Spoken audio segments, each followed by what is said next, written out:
એટલે તું જવાબ આપતી નથી. નહીં. તો મારું વચન ખાલી જશે. હજી મારી જવાબ એનો બાકી છે. જે બોલાવી લો. હવે મારી બીજી દીકરી છે તેને પણ બોલાવો. જબલી આવો લાવો. બેટા.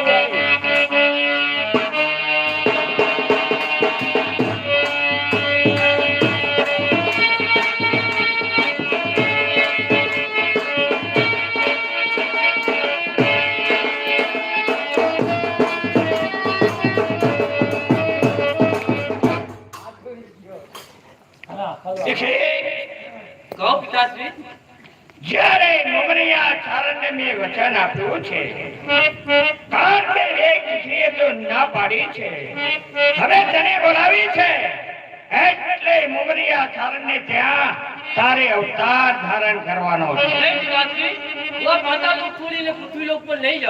મને છોડીને તું ક્યાંય જવા માંગતી નથી. જ્યારે બબે દીકરીઓએ ના પાડી છે તો હવે મારી છે એને પણ બોલાવા દે, એનો જવાબ પણ જરૂર લઈ શકો. આ બેટા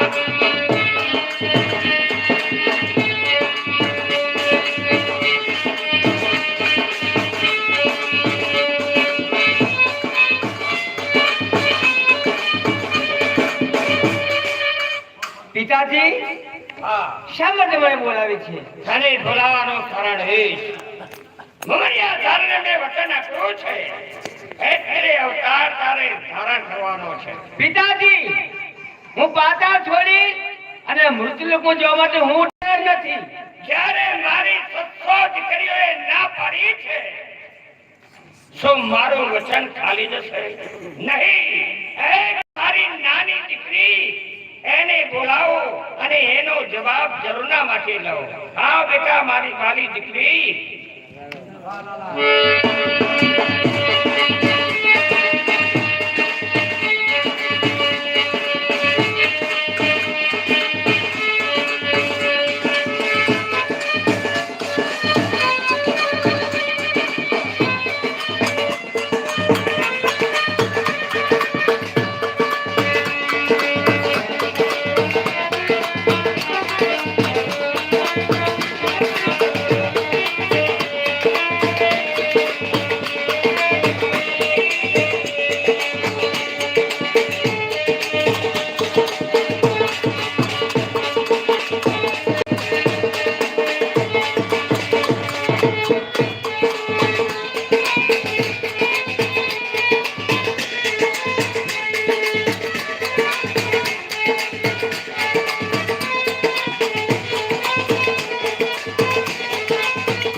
જ્યારે જ્યારે મૃત્યુ લોકમાંથી ફરીને પાતાળ લોક સે આવો છો ત્યારે મારા પિતાશ્રી હરખેને આજે પાસે બોલાવે છે.